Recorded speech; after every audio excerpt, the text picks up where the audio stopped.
no. Professor Tweedletam doesn't know anything about stone to flesh.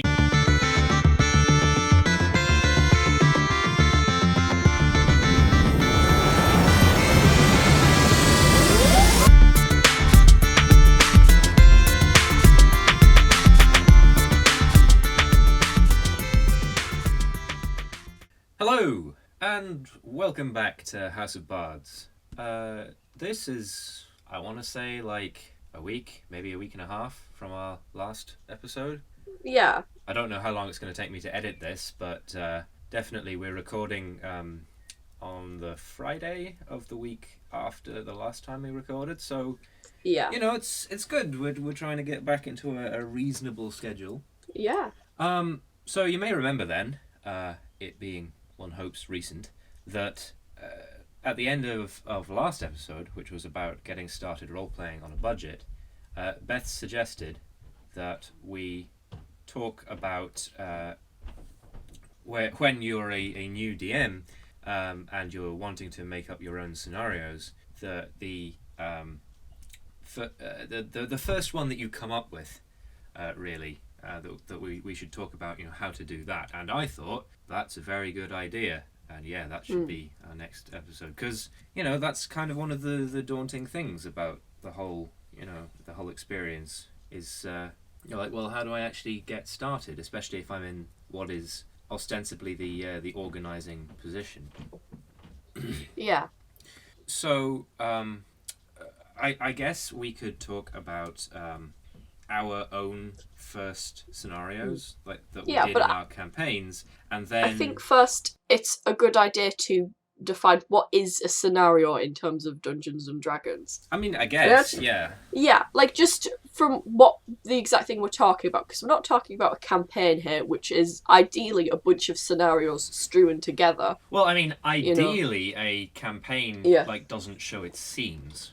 No, like, but it will won't do. Have like defined scenarios because like everything will like lead into everything else. But generally, when you start, you're going to have a defined scenario, which is generally like in like video games, a quest would be a scenario, provided you did that quest without like in the middle going off and doing something else. Like if you did the whole thing from start to finish, that would be a scenario. Yeah. And I don't know, maybe if there were like multiple quests in the same place at the same time, then like doing all of those together, that could be a scenario. But ultimately, like a scenario is a story that you and your players are telling together, set in roughly the same place at roughly the same time, with the intent of doing an objective. And usually, though not always, you are going to want your first scenario at least to be about one session long. Yeah. Maybe two. Which it doesn't always work out that way. Like no, mine didn't. No, I can't even remember my first scenario. We'll talk about your first, because since you can remember, I try and remember what we did first in mine. So, my first scenario, which it's real funny. Like I wrote the whole thing out and like printed it up, and I was like, okay, this is a self-contained thing. Like this is the first Dawn Somber scenario. I don't believe I've ever written a non-Dawn Somber scenario. I mean, actually, technically, I've written one scenario for Call of Cthulhu that was like set in the real world in Russia in like the 1980s. But for D&D, I don't believe, like, because having this setting is a lot of work, and I want to put all of my work writing scenarios into it.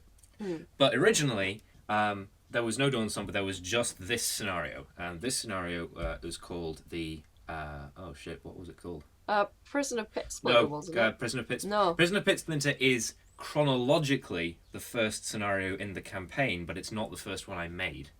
That one actually came like a while later. It was The Lonely Cavern. That's it. Oh, yeah. So The Lonely Cavern is about the island, the Isle of Bells, I called it. And the reason I went with an island to begin with, and I think this is probably our first piece of advice, is ideally, if you think that your the first scenario that you make, it might be able to like spin off to a full campaign, you want that first scenario to have very little baggage. like very little establishing lore and stuff that you have to figure out for it. So an island or any other like secluded setting that's separate from the rest of the setting by default means you have to spend less time retconning things later. Just because you'll be like, okay, well, not a lot effect from the outside world affects this particular place and what's going on with it. So that I knew that at the time, and that's why I chose an island as the setting. So in that scenario, the players come to the island. And I remember saying in the scenario that they were traveling from the Kingdom of Varash to the Republic of Meslin. But those were just names. Like, I at the time, I had no idea what that might mean. Where those places were, or what was there, I was just like, okay, you're traveling to a place from a place, and you stop off on this island. And I was like, okay, so something needs to happen on this island. And I'm not under illusions, by the way, that this scenario was good. I don't think it was. I think for the level of the player characters, it was a ridiculously overdramatic setting with a ridiculously overpowered villain. But it was my first one, and to be honest, your first one is very likely to be that. I'm sorry, it's just going to happen. So what happens is the main town on the Isle of Bells is called 17. Because on the Isle of Bells, they have this thing where they're like, we have to build a huge number of bells all over the island, and 17 of them, when humans first came to the island, were visible from this town. So the town is called 17. And, they land there, and there's a bit of exploring that they can do if they wish. And then they get asked by a member of the guard in the town to go and investigate what's happened to a man called Godfrow, who has gone out to the barrows of the elven hero Isterin and to investigate archaeologically, because that is the sort of thing that he does, and he has not come back. Oh no! But also that he's not sent word via his messenger pigeon either. Aye, yeah.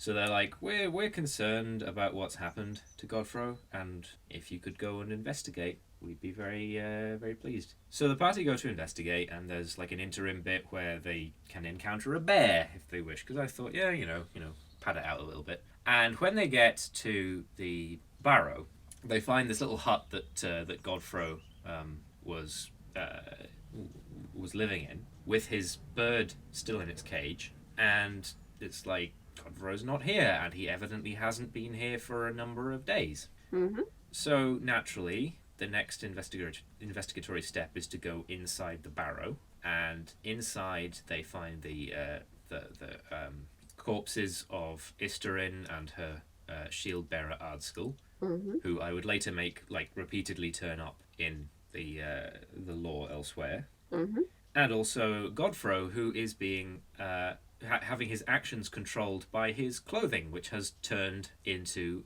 a monster from 2nd edition called a ragamuffin. Because I was like, I can make these things less stupid than they are currently. I like the ragamuffin. Because I feel like I liked your ragamuffin. The ragamuffin as written is just a low level monster that is made out of scraps of clothing. It's supposed to be like a dervish of cloth and leather that attacks people, and I'm like, that's kinda bad. Yeah. But it's more scary if your clothing turns into a ragamuffin while you are wearing it. That's yeah. So that was the thing that had happened to Godfrow, and if the party managed to save him, which I think in both cases they did, they find that he has actually been driven completely insane by something that has happened. So he's not really of any particular help, even if he can be rescued. Oh, so all this time I felt guilty for killing him, and it turns out that it wouldn't have helped it. I mean, not that you should kill people who were mentally ill, but in terms of helping the story along, no, it wouldn't have done. Okay, that makes me feel a little bit better then, I guess. Yeah, I forgot you guys killed him. Yeah, just straight up murdered him, gangster style. But a little more investigation from where he came from shows a tunnel down into the crest of the hill that the barrow is built on. So the party go down because they are actually prevented from leaving at this point by a storm that hits the island. I say prevented from leaving. You can technically leave if you want to, but it's very dangerous and very arduous. So it's meant to discourage the party from leaving more than anything. And of course, it goes without saying, those of you who know how these sort of things work, that this is not a natural storm. Like, there's definitely something that does not want the party to leave. So the party go down the tunnel and find their way into a set of caverns and tunnels that are full of glowing crystals. And I actually lifted this environment almost completely from the crystal caverns in Dear Esther. So if you've played that, you remember that bit. That's the sort of thing that I was thinking of when I designed this bit. And there's a couple of encounters with weird I'm trying to think what the best way of describing this is. If you know the Arthur Conan Doyle story, The Blue John Gap, it's that kind of creatures that have sort of evolved into horrifying forms down in the darkness. So there's a weird, blind, furry version of a bugbear, and there's creatures called elf once, which are, I think, if the party tries to figure it out, they'll realize are actually Isterin's old legion, who she sacrificed in order to save a sinking city, who were buried under the ground and have been kept alive and have slowly turned into these weird goblin type things, kind of like the Falmer from Skyrim, and they all have sort of symbiotic relationships with their clothing, which are all ragamuffins, and they hunt as packs and gibber to themselves. And there's also skeletons down there which fight the elf once and are they're the not shield bearers. Our school's the shield bearer, but they're high-ranking servants of Isterin who were buried with her as protectors. And I think in your case, because Jay is a descendant of Ardskull, they bowed to them and were it's good to see you. What are your orders? And so definitely for the final fight in the scenario, the help of these skeletons can be enlisted. There's a Medusa, I think, a blind one. Somewhere down there, just to make it interesting, but make her largely less powerful, because the Medusa is quite a strong enemy. Because this is for level 3 characters, by the way. Yeah. Which is kind of why I think it's a pretty stupid scenario, just because it's so ostentatious and overpowered for what it is. But eventually, when they get to the bottom of the cavern, what they find is a giant cave with a huge hole down into the earth in it, and a elf skeleton on a pillar in the middle of the hole. And the thing about the cave is that the cave itself contains a presence, which is the last echoing remnant of the old gods. And that was the first introduction of the concept of the old gods and the old magic to the setting, because I wanted there to be something kind of primal in the setting, and that grew into a bigger thing in later scenarios. So the party try to leave because this is scary, and this thing is trying to compel them to jump down the hole and stuff like that, because it's the aspect of despair. And if they get out, they can run back to the town, and then a creature, in the wiki I call it the Deep Despair, but it's never explicitly named in the scenario. It's just a giant if you've ever seen the art for the magic card Crater Hoof Behemoth, it's kind of like that. It's just this enormous sort of shapeless amphibian like monster that just comes out of the ground and attacks 17 as the party get back. And from there, the party have to escort this group of really elderly mages to the old magic protected clock tower in 17. so that they can banish this thing. Because I was like, obviously I can't have the party save the day by fighting this like servant of the old gods, so naturally they need to be able to do something that obviously is helping so the party feel like heroic, but isn't like actually taking the threat head on. Which is probably the point where I should have reeled my neck in and thought this is a really stupid scenario for third level characters, but you know, I think having instead like an escort mission, because like loads of elf ones attack 17 as well, so like the last bit is like getting into the clock tower with these mages and fighting the elf ones, and the more of the mages die, the more waves of elf ones you have to protect the rest of them from until the spell is ready. So there's actually, I don't know if I still have the document, but there are like rules for how long it takes. Like, there's definitely a fail state, we'll say, for this. Yeah. Which I think for later stuff, I'm like, I sort of winged more. I'd be like, technically there's a fail state because I could just like say, fuck it. That's you did too bad. But no, there's an explicit fail state in the text of the scenario, which is that if I think it's if all the mages die, or if the party took too long getting the remaining mages to the tower, the Deep Despair breaks through the walls, smashes the clock tower down, and everybody just falls into the sea and dies. I don't think any of our mages died in our... I don't think they did, no. I say they die, but it actually like lists falling damage that they take from falling like off the cliff that the bell tower is on and into the town. So technically you possibly could survive if you rolled really well, but then you've got the problem that there's no way of banishing the Deep Despair, so you have to like rush onto a boat and escape. It would be a very different campaign if that happened. Yeah, that's literally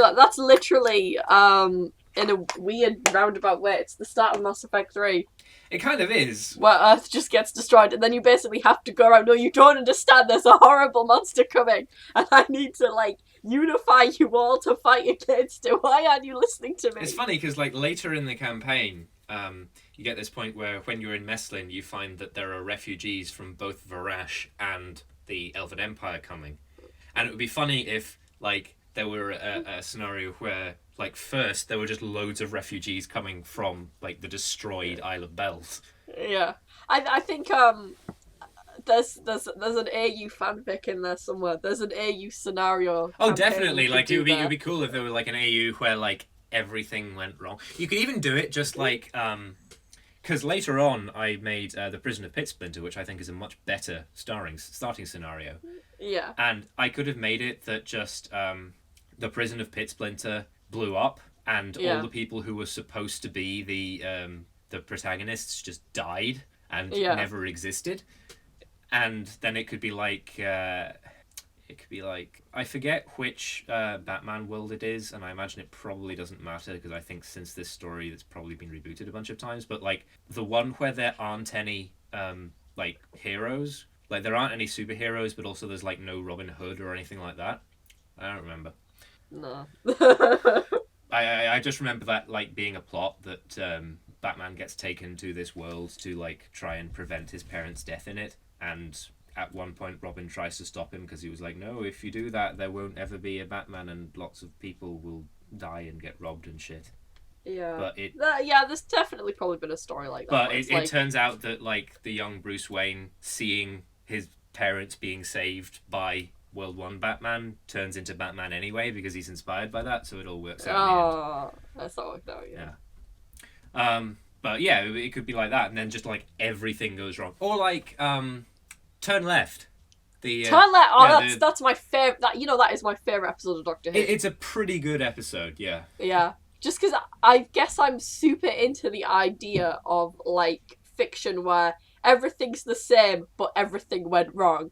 And I just really like that idea in like let's have an episode where we explore what happened if this one event hadn't happened, and from that one event everything had just went tits up. I love that shit. I live for it. I guess we'll lead on to my first scenario, which was for 2 Earth. And I actually found the old notes, and I do remember it now, because you went to that tavern, didn't you? I said, you've all been called to this tavern for a reason. So that was like my setup. A brief aside, like, was this your first ever scenario, or just the first one for 2 Earth? It Oh was wait, my so, first so ever you one. never DM'd before? I never DM before Oh, I that's did neat. to her. I did not know that. Yeah, there we go. And I think I got better as we went on. Really, like I think that's I think I really hit my stride about like, when did I hit my stride? I think I hit my stride around the train stuff. The train stuff was pretty good, I think. Yeah, yeah. I'd like if I had the I'd like to if I had the opportunity I'd like to redo it a bit neater, but other than that, I like that one. I I think definitely like think your first scenario, if I remember it correctly, was actually reasonably competent. yeah, no, But it go wasn't on it and wasn't we'll bad. see if it's like Yeah. what I remember. And I remember the dungeon was an abandoned shop and it had belonged to Lucian Bartello. Oh, this is what I remember. Yeah. Yeah. And Lady Eleanor had sent you there after a bit of like, I don't know, RP character action. Which was really good actually, because I think it let us like lay out who our characters were at the start. Yeah. And in fairness, all right, Matt has changed characters since because he really didn't like his previous character, but which is yeah. You know, it was good because it was like, you know, Asriel was like, I don't know who any of these people are, and I don't like that this woman is being like weirdly sexually aggressive to me. And I'm just gonna pretend that I'm very grumpy and I'm not connected to anything. Yeah. And like, you know, the others, like, I think Volanthe was like, I'll do this because I'm valiant, you know, but I don't know why I have to work with these chumps because I don't trust any of them. Yeah. And you know, it was some pretty standard stuff. There was some like character establishment moments, and you were basically investigating the shop. You went downstairs and you found that there was some monsters. I think like a mutated bandit and a mutated mastiff, which I don't think I ever elaborated on ever again. Like it was my first scenario, and I was putting in little things here and there that were going to get pulled back on later, and some of them did, some of them didn't. And I think you went down into the basement and you rescued a man who had been tied up.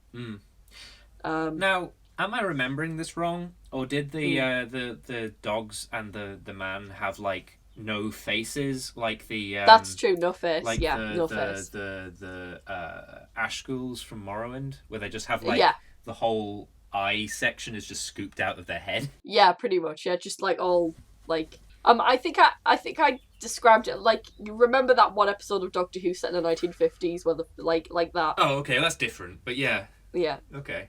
You know, just like gone basically. Everything was gone. And then I think he went, and then there was some like there was a book written in silver, and then there was some like a chest with a jar of eyes and preserved body parts. So you know, setting up the this guy likes to sew people back together.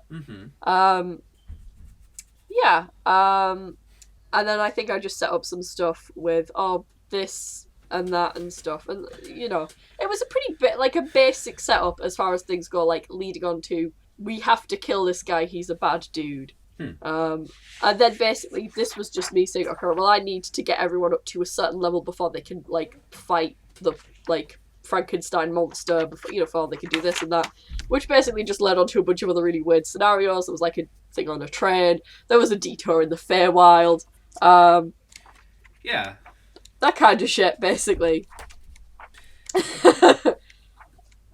But it was, it wasn't. So I'd say the common thread between the two of these then is that for your first scenario, you don't want to have like a huge amount of setting backstory probably, but you do want to be like throwing in stuff that makes a certain amount of sense where it is, but allows you to build it up to something else later on if you so wish. And not all of the things you put in are going to have that happen to them, but you want to have enough of those things that you have stuff to use. Yeah.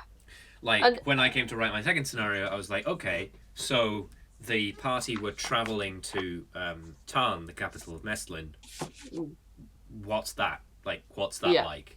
Yeah. And that was kind of good, because I wanted to write, like, a city-centred thing. Yeah. Anyway. I think it's pretty, like, writing a scenario should be, okay, you need the setup. What are they going to do? Why are they going to go do it? Yeah. Are they going to go fight someone? Are they looking for something? Is it treasure they're looking for? Are they looking for a magical MacGuffin? Mm-hmm. Are they looking for a person? Why are they looking for this person? Do they need to fight this person? Yeah. Is it a missing person who they need to find? And then when they get to the place where they're going, what is it? Is it a dungeon? Is it Yeah. more of an investigatory area. You know, what are they doing when they get there? And I mean, obviously, like, that is going to depend on what kind of system you're running as well. Yeah, Like, obviously any most systems you could in theory have any of those, but for instance, in Call of Cthulhu you're probably more likely to have an investigatory scenario. Dungeons and Dragons is probably going to more likely have like a dungeon crawly combat-y kind of thing. I guess if you were playing Blades in the Dark, it's probably going to be like a stealth kind of deal, you know, that sort of thing. Traveller could be any one of those, and indeed I've seen all of them done. Yeah, I mean, to be fair, with mine, I think mine was more of an investigatory thing. Yeah. Because at that point, I didn't have the monster manual, so I was like, I don't really know how much XP these are supposed to be each, so I don't want to throw a lot of enemies at them, but I wanted the enemies to be, like, weird and freaky enough that you're like, what the hell's going on here? Which, you know, a man without a face, generally, you know, so, you know, but yeah, when they get there, what are they going to do? How are they going to do it? What, you know, what type of, you know, thing are you looking to create here? And then, of course, you have, like, the end. You know, what do they find when they get there? Do they succeed? Do they fail? Yeah. You know, did they find the treasure? Did they find the MacGuffin? Is the person missing? Are they dead? Do they then have to deal with that? Or are they alive and well, and is it okay? You know, and pretty much all scenarios like that do follow that template. You have the setup, you have the middle, and then you have the end. You have the wrap down. The conclusion. The conclusion. It's like any type of storytelling, basically. Yeah. Except you're motivating people to do something, you are encouraging them to find something, and then you are encouraging them to go, okay, well, where do we go from here? Is essentially now what you're doing. If you're a first-time DM, most players who aren't assholes are going to, like, probably accept that and try to gear down fucking with you, basically. Because they know that if you've just, like, written your first scenario and you want to run it, you probably don't have a huge amount of idea of what to do if the characters just outright reject what you're trying to get them to do. So you can probably railroad a little more than might otherwise be considered entirely polite to do in your first scenario, so long as that's an understanding that's made. And that's probably fine. There's nothing wrong with being patient with new people, even if they are new DMs. Yeah. You know? Yeah, I mean, I know I guess I am quite a railroady DM anyway. I mean, I feel like we don't really notice just because a lot of the time we end up wanting to do the thing that you're railroading us to do anyway. Yeah, like, you... there's a lot of, like, you can railroad as a DM, and the longer you do it, the better you'll get doing it quietly. Absolutely. You know, it's just by suggesting you do this thing. It's like, if you want your characters to do one thing before they do another thing, try making the thing you want them to do more interesting or more convenient for them to do first. Essentially, just like subtly manipulate the people around you into doing what you want them to do, and they'll do it.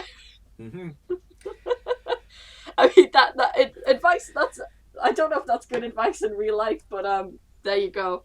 Yeah, well, I don't think it is, but in this case, like, you kind of have to strike a balance as a DM between, like, letting your players have free reign and not having your players constantly butt up against the edges of what you have prepared. Because it's one thing to improvise as a DM, it's another thing to, like, just be making shit up as you go completely, just because they refuse to go with anything that you've prepared at all. It's like, there was, you know, like, and you can't, like, even if you're railroading quite, you will never be able to predict what your players are going to do anyway. There was that one scenario in the mountains where you decided to lead the harpies into the orc camp. And I was like, shit, where do we go from here? And I was like, okay, well, we talked about this in the improv a bit, this scenario with the mountains and stuff like that, but you just have to think realistically, okay, well, what would any reasonable community of people do in that situation, you know? And I was like, I don't have any of the stats for these characters prepared. I don't know what these orcs could do and what they can't do. So I just had to sort of, like, you know, you just got to sort of throw everything into it. But it was a nice moment because it was a moment of creativity from Alex that I appreciated and stuff like that. But that's it also, more like, deeper into gave you an opportunity to try and, like, bring a personal arc to an end in a creative way, because like what happened then is the orcs find out that Asriel is a werewolf. They put Asriel on trial. Asriel is like, I don't particularly give a shit what you're going to do to me, because at the moment I'm like having a personal crisis that the god of fate exists. Yeah. Because I've been like willfully misinformed about what he actually stands for and how much control he has over my life. Yeah. So essentially I don't believe in the concept of free will anymore. Yeah. So I don't really care about the consequences of my actions at the moment. Yeah, and I was like, at first I was like, okay, this is an interesting character trait for Asriel to have, and then I was like, okay, he has to sort of stop doing shit like this. This is an incredibly destructive character trait for Asriel to have. Yeah, and until it gets resolved, it's probably not going to be dealt with. Yeah, so I was like, okay, that's just right. So I basically then went, right, let's just put the whole campaign on pause to deal with Asriel's shit. And so, but you had the God of Fate actually turn up, and I was like, okay, if she's gonna pull this, like Asriel's gonna transform and attack him. Yeah. Because he's been saying all this time, he's like been putting on a bravado, saying I'm gonna kill the God of Fate if ever I find him, which is ambitious. Yeah. But then it's like, now you got to put your money where your mouth is. And Asriel's like, well, shit literally can't get worse for me because I'm on trial to be executed. So fuck this guy. Yeah, and then the God of Fate is like, chill. Yeah, chill the fuck out. You were misinformed about like what my deal is. It's fine. Don't worry. Yeah, I'm not mad. I just wanted to clear a few things up. Yeah. And like I think I made the group go to like a temple to be like, look, can you like help our friend deal with this thing? And the God of Fate was like, no problem, sure, buddy. Whatever. I'll go help. I'll go help. So it's. I kind of want to get on to what the plan is for this episode. Yeah. Which is that together we come up with an idea for a campaign starting scenario. Okay. And we just lay out a skeleton for it. So, ideally, we want this scenario to be for level 1 characters. Ideally, yeah. Yeah. I mean, mine wasn't, although I later went back and made like a prequel scenario that then became the start of the campaign. So, yeah. Yeah. I think where I always go from is if this is going to be for level 1 players and you are taking their level into account, that assumes this isn't going to be an investigating one. This isn't going to be like a looking for something one. This is going to be something where you fight something. I think if Elaine, if we can bring Elaine back, is going to DM for people who've never played before and they're going to play D&D, she probably wants to make a combat-y scenario and probably one that incorporates a dungeon crawl just because it's traditional. Yeah. I know we're a podcast about like the shared narrative method. You can springboard into the shared narrative method from this kind of thing.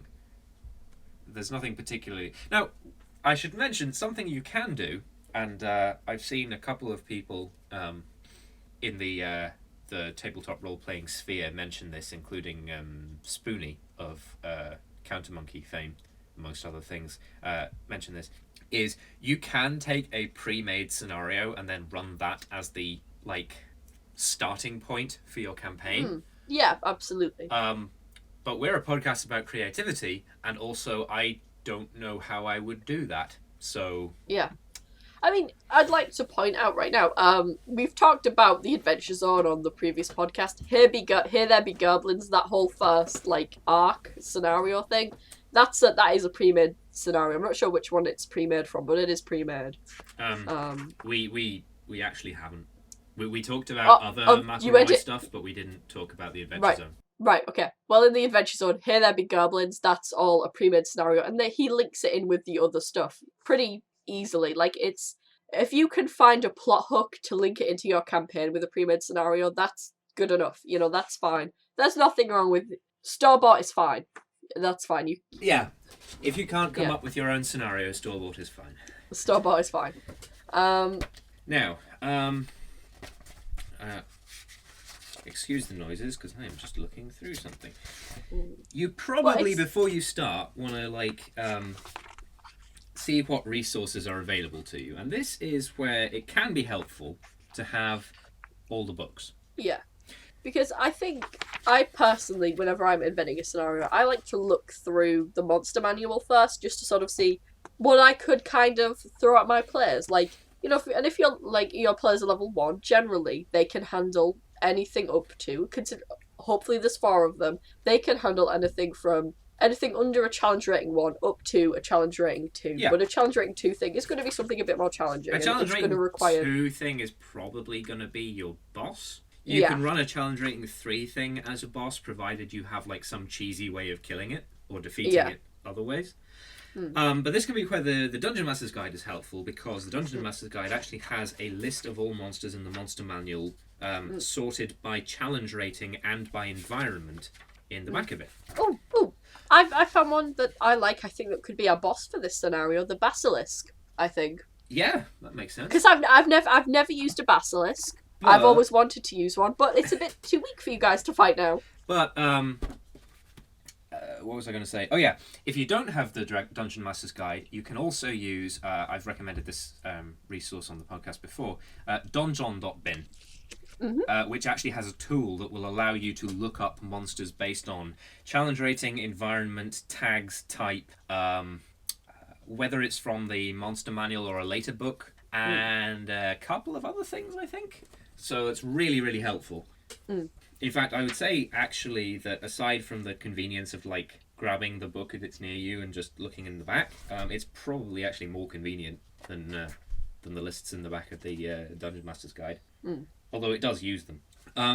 So yeah, all right. Let's say at the end of this scenario, the players are going to have to fight a basilisk. So let me look through the monster manual to where you've found a basilisk then. Page 24. Nice. That's a bit too far. Here we go. Immediately, I'm happy about this as well, because if Elaine has the monster manual, then she can describe the basilisk. And if you look at the image in the monster manual, the basilisk, like, this looks like a boss monster. Yeah. It's medium size, which means it's not like huge, but it's big enough that like it can properly intimidate people. It's got like 8 legs. It's covered in spines and it has huge teeth. Like, it's a monster. Yeah. So this is a pretty prototypical thing for the party to fight. So we look at it and we see it's challenge level 3.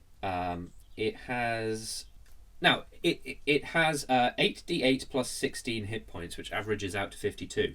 If Elaine wanted to make this like a beatable boss monster for a level 1 party, she probably wants to lowball that a bit. Yeah.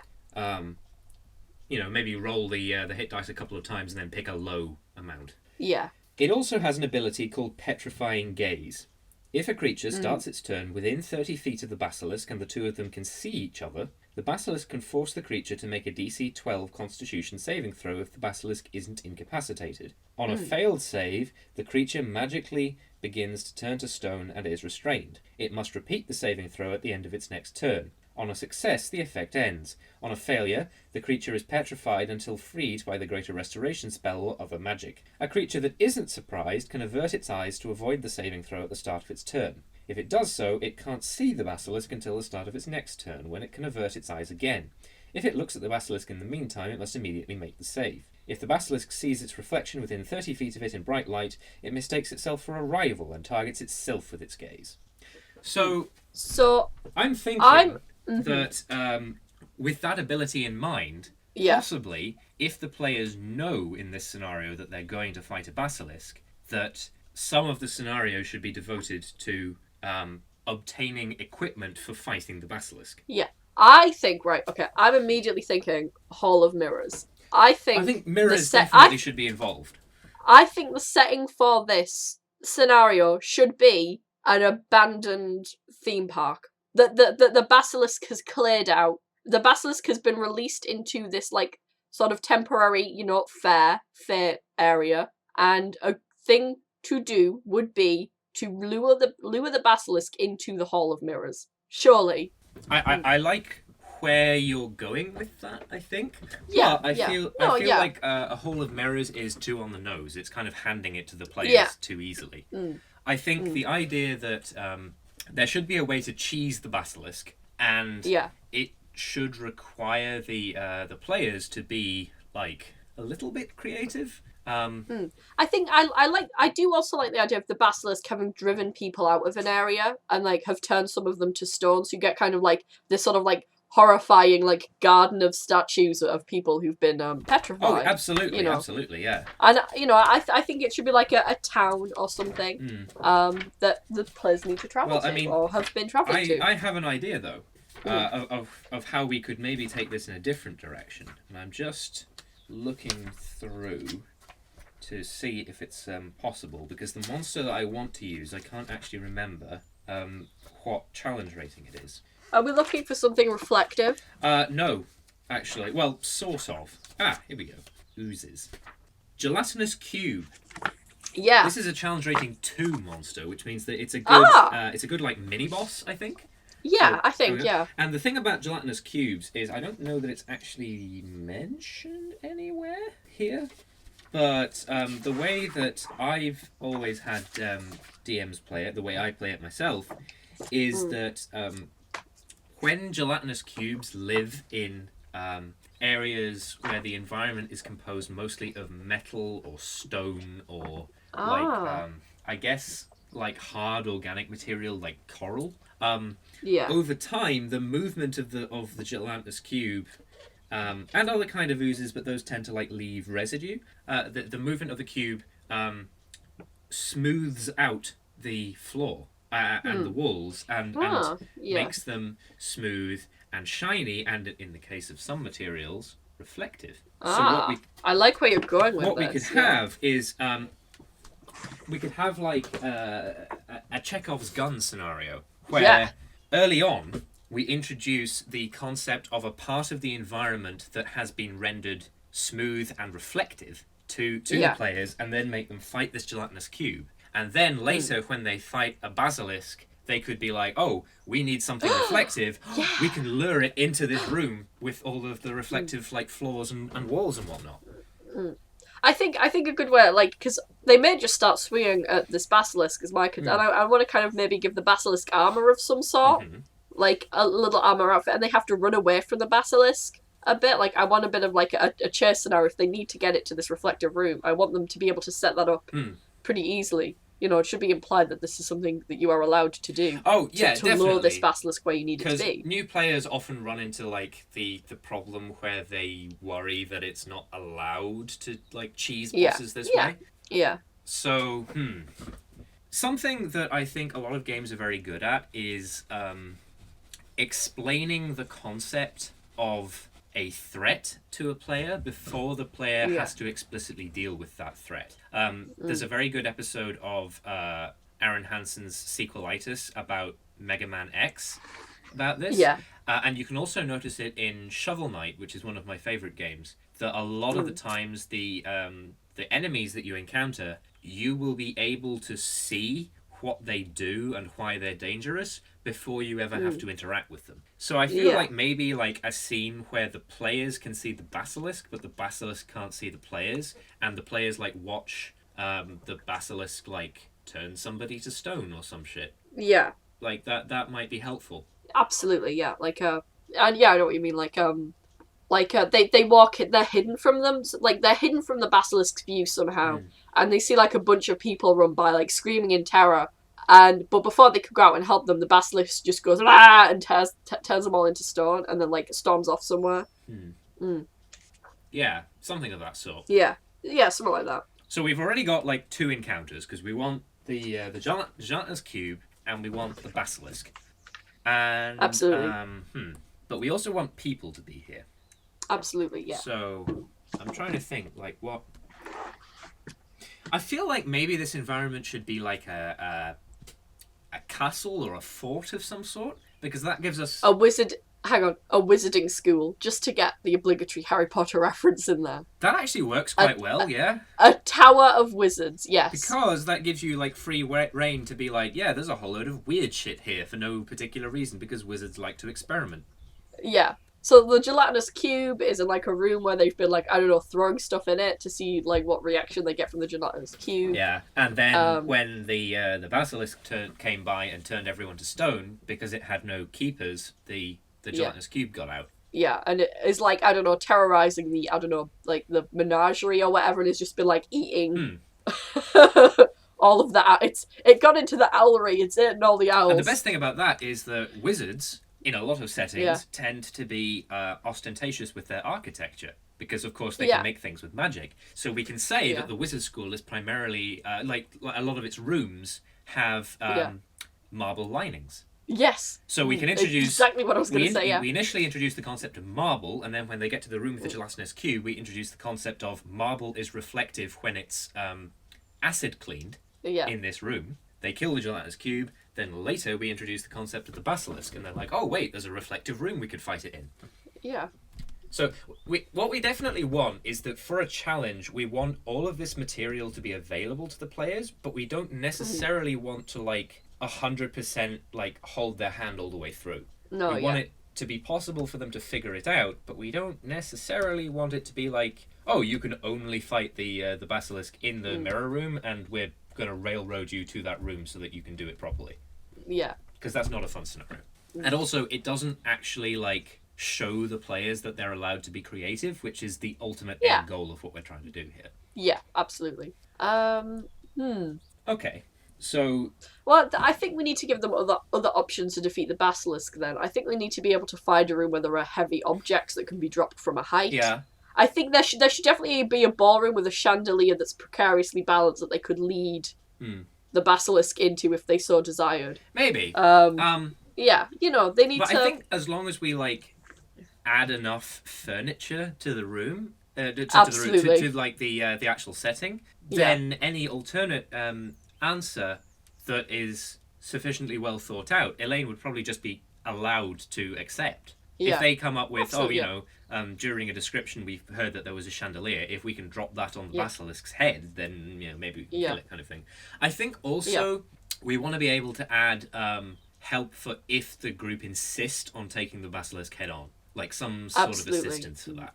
I mean, definitely. I mean, obviously, you know, this is a school. There's definitely going to be a magic school. There's definitely going to be a room where there are potions and that there are like spell scrolls and stuff like that. Like these are going to be things that are going to be in a wizarding school anyway. Yeah. Okay. Yeah. So we'll accept. You know, we'll accept that. Do we want to give the players stone to flesh? Because I feel like that kind of neutralizes the basilisk too much. Yeah, I feel that's too easy, isn't it? I think maybe if you're like, oh, there's a wizard who does know stone to flesh in this campaign, but they're on the top floor and he's barricaded himself in because he doesn't want to fight this basilisk because he's a coward. And then you can kind of go, well, okay, I guess, we give them one dose of a stone to flesh balm, if you like. Yeah, yeah. And there's a wizard, like we give them evidence that there is a wizard who knows stone to flesh, but has been turned to stone. But we don't know where. Yeah. But yes, he's been turned to stone. So, like, obviously they need to get him first so that they can unstone to flesh everybody else. Yeah. Then, yeah, you know, like maybe that could be an interesting like objective to have. Yeah, and it's like, oh, okay, so there is this one guy who does know stone to flesh. If we free him, maybe he could get some of the other wizards together, and then we can have like a small army of wizards and us to take this basilisk on. Yeah, you could like do that kind of thinking. Or maybe they're like, we need to save this in order to help this wizard later on. You know, like. Or maybe they're like, we need to save this because one of us might get turned to stone, and we need to be able to save them. And ideally, if we haven't used it by the end, we can save this wizard. But alternately, if we defeat all the threats here, we can leave and find somebody else who knows stone to flesh to come and save these the people in the school. Yeah.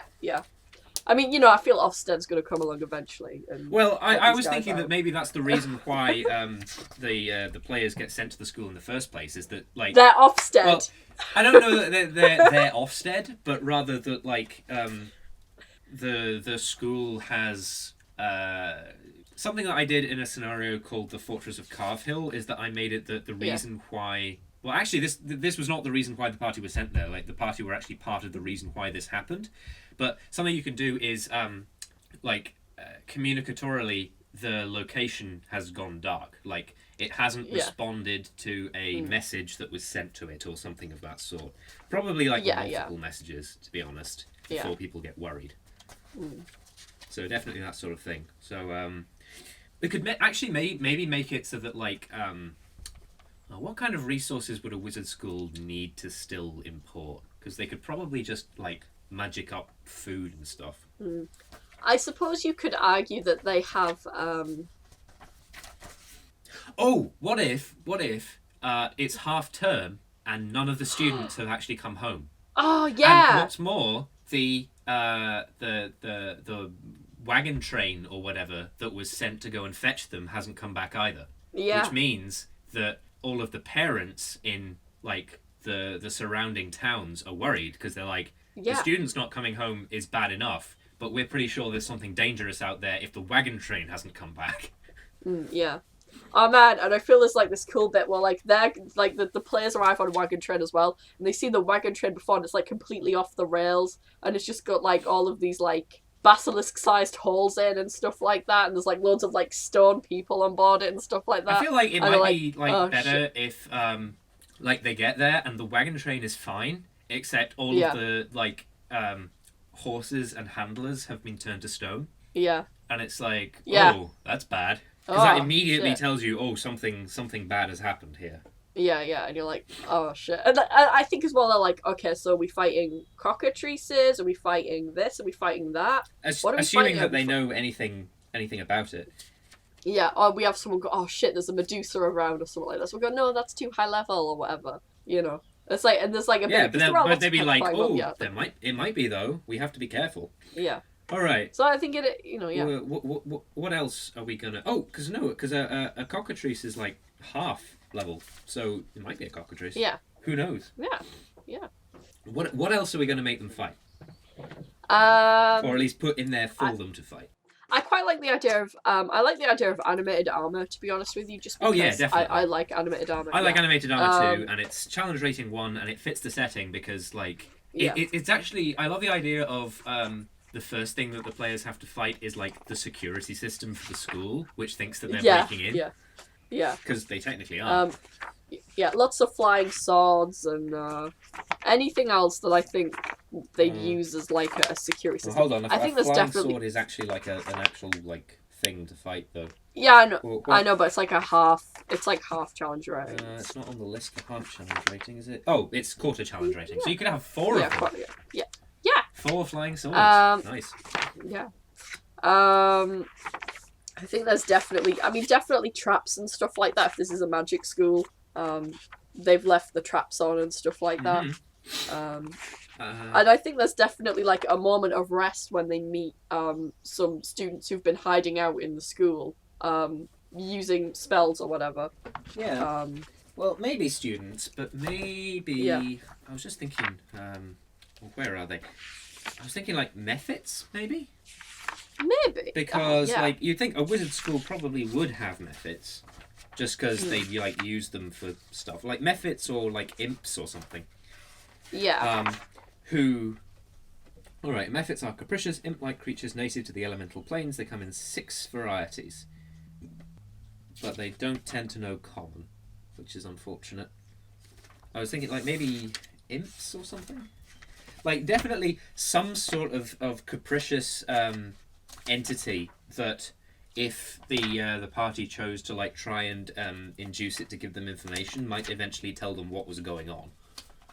Oh, here's a really cool idea. What if like the school has like a magical AI system? Go on. In a way, and this is how it communicates to the players what is going on and can give them a bit of information, and it's like a kind of like I'm thinking like a supercomputer-esque character, like I don't know, Gideon from Legends of Tomorrow or the supercomputer from Blake 7, you know, but like magical, like the magic mirror on the wall a little bit. Or if we're running with the Harry Potter comparison, you could have like the characters in the portraits. Yeah, a little bit. Yeah, kind of thinking like that. Yeah. Because I don't really like the idea of having like a central intelligence to the school, just because I don't like the idea of stuff still being organized enough that that's something that the players would have access to. Yeah, I like the idea of like we bring in the magic portraits from Harry Potter. Actually, that's a good idea. Just have them like occasionally impart information, but sometimes be like too frightened or too capricious or too grumpy to have that stuff come out immediately. Yeah. And I feel there's like a particularly likable, helpful one, and like obviously they can like travel into other paintings, like they can in Harry Potter. Yeah. I like that we're just stealing elements. It's a good idea though, because it like helps to move the player along, and also if they move around in paintings, it means that Elaine can like have them not turn up unless the players are really struggling, and have like one pass by and go, I can give you some help. Yeah, I could offer some help here. I know the password to the Ravenclaw common room. I've heard it many times. It wouldn't normally be my place to impart it to you, but we're in dire straits at the moment. Yeah. I definitely feel. Yeah, the imps are challenge level 1, so we could have like summoned imps that might be might be able to tell the party that like there are like.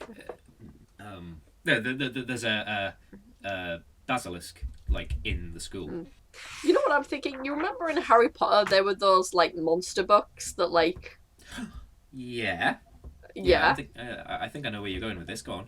Well, I'm looking at the page for mimics, and I'm thinking about those monster books, and I'm like, they're kind of the same thing in a way. Like, a semi-deadly library full of those living books as a trap, I think would be good. Mimics are challenge level 2, so I don't know that I'd necessarily want to put like more than one. But you could have like a trap that was like a lectern with one of those books on it, because I'm always up for including more non-chest mimics, because I hate chest mimics so much. Have you seen the post of one where it's like different types of mimics for the modern era, and it's stuff like I think I have. It's like one of them is a phone or something. Yeah, the phone, and then like there's a tablet one, and he's like completely benign, but he like always like throws your tablet pen away. Oh, because he's a graphics tablet. Yeah. Nice. Like the wooden box, like the cardboard box one and stuff like that. Yeah, it's all good shit. I'd like to see a mimic that's like, you know, a food truck. Oh yeah, because they could like lure with the food then. Smell of fresh meats. But the fresh meats is actually humans eating. These are all good ideas. Yeah, definitely. Yeah, but they don't work in. Well, no, I mean these are all good ideas. Like we should have the cube, we should have the lectern, we should have the imps and the portraits, and the security system initially. So like we have the security system be like in the front hall, be like armor, and then after that like 4 flying swords, that kind of thing as they go further in. And then there'd be like a bunch of classrooms, I think, where you would fight like the imps, and then like the library where most of the books are just books, but one on the lectern is a mimic. Yeah. Kind of thing. And I think like you'd have to go upstairs to find the basilisk. So you on the stairs you'd be passing like loads of petrified students and staff, right? To just drive home that this is what's happened. Yeah. And then you definitely could have I think what you'd want is then on upstairs, like from the stairs you would want 2 rows of classrooms, and the first one would have the gelatinous cube in it, and the like past that would have the basilisk, which means that in the basilisk fight it's not too far to run to the gelatinous cube, and it also means that they're likely to run into the cube first. Which is, I think, really all the encouragement that you want to give. Yeah, that sounds right. Okay. And then, of course, they go and they fight the basilisk. Yeah, I think that is actually probably fine. Because you don't need a huge amount for your first scenario. As we say, it should only really be short. Yeah. So they defeat this basilisk, and then it's up to them whether they choose to like help everyone out. I think we'll say that the basilisk should probably be in the transfiguration classroom, which means that immediately after defeating the basilisk and searching that room, they can find this this balm for stone to flesh. Yeah. And they would also know from, like, you could have like books being in here being like, this is the transfiguration classroom. Maybe have like a blackboard with like a transfiguration like thing on it to make it explicitly clear that the frozen person in this room is a person who probably knows stone to flesh and can save the rest of the I think you could have conversations with the portraits as well, like, we tried to get Professor flumdy-wummed to, like, you know, but he was the first one to fall and stuff like that. And maybe have like the imps in their classroom go, no, Professor Tweedletam doesn't know anything about stone to flesh. She knows about conjuration to summon us. Yeah. You'd want Professor Flumdywum upstairs. Flumdy. I don't know. We're just making these up, but that's the thing, and I think really that's all that you need to have. This is a great idea. I think we've hit it. Like put a stamp on that. Yeah, and then like they free all the and the wizards are like, oh please stay for dinner, you know, and stuff like that. And, like like have that nice stuff at the end. I'd say give them a reward, like maybe the parents, like the concerned parents, like club together to give a cash reward, and maybe the school offers some scrolls or potions or something of the sort. Just because if you're having your first scenario, you really want there to be a sort of disproportionately large reward to encourage the players. Yeah. Definitely, because hey, they won their first victory. It's cool. Yeah. I think we did it. Yeah, we did it. We did it. I think we can put a stamp on that. I need to go now, but I'm pretty happy with that. Yeah. As an episode, I think we've done well here, and you can obviously do the same yourself. So thank you for joining us here on. Oh, see now now I'm in trouble because that's how I end all my streams. So I want to say like Bath Time with a Scrubblord, but it's not Bath Time with a Scrubblord. It's House of Bards. That's which contains two Scribblords, not one Scribblord. It's true. My name is Alex. My co-host's name is Beth. You can contact us on Twitter, Tumblr, and Twitch at Baroness Bamf for Beth and Cleaver Crummish for me. Those are both spelled down in the description. I will include a credit in the description also for whoever the background image is, and for Kevin MacLeod, who did the music. And until next time, which should probably be next week, because you said you're free next Wednesday. Hopefully, I don't know what we're doing next week, but we'll definitely. Well, you came up with a whole load of new topics that are in the tank now, so we'll have something to do. Oh yeah, well. So yes, until next week. Goodbye. Yeah, bye. Bye.